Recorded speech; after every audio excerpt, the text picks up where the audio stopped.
5 minutes. Thank you. Before I begin, I want to add my voice to those honoring Congressman John Lewis and his service to our country. America has lost a real hero who never stopped fighting for the rights of every person. Chairman Cicilline, Ranking Member Sensenbrenner, and members of the subcommittee, thank you for the opportunity to testify. The tech industry is an American success story. The products we build have changed the world and improved people's lives. Our industry is one of the ways that America shares its values with the world and one of our greatest economic and cultural exports. Facebook is part of this story. We started with an idea to give people the power to share and connect, and we've built services that billions of people find useful. I'm proud that we've given people who've never had a voice before the opportunity to be heard, and given small businesses access to tools that only the largest players used to have.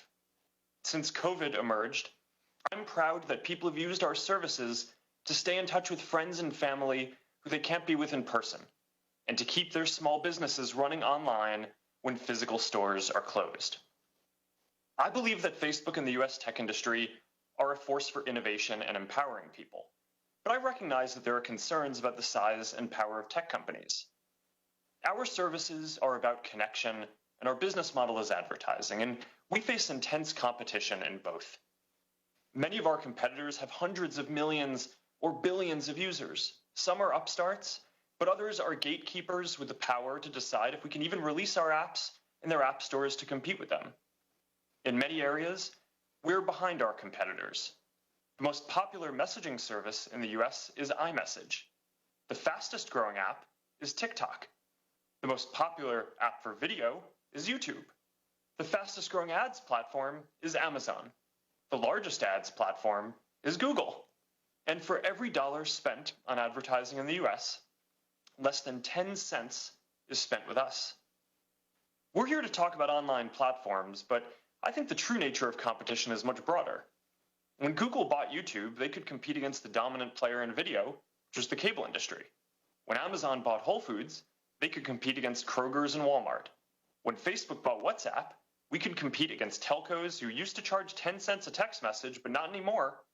Now people can watch video, get groceries delivered, and send private messages for free.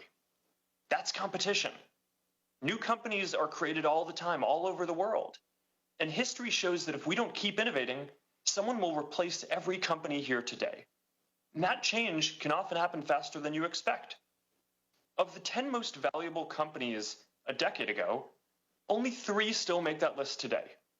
And if you look at where the top technology companies come from, a decade ago the vast majority were American. Today, almost half are Chinese. Aside from competition, there are other serious issues related to the internet, including questions about elections, harmful content, and privacy. And while these are not antitrust issues and are not specifically the topic of today's hearing, I recognize that we are often at the center of these discussions.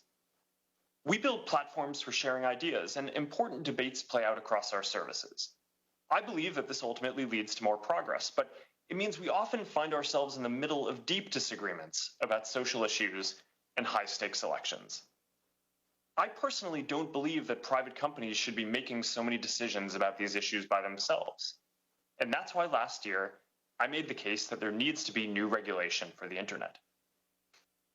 Facebook stands for a set of basic principles: giving people voice and economic opportunity, keeping people safe, upholding democratic traditions like freedom of expression and voting, and enabling an open and competitive marketplace. These are fundamental values for most of us, but not for everyone in the world. Not for every company we compete with or the countries they represent. And as global competition increases, there is no guarantee that our values will win out. I'm proud of the services we build and how they improve people's lives. We compete hard. We compete fairly. We try to be the best. That's what I was taught matters in this country.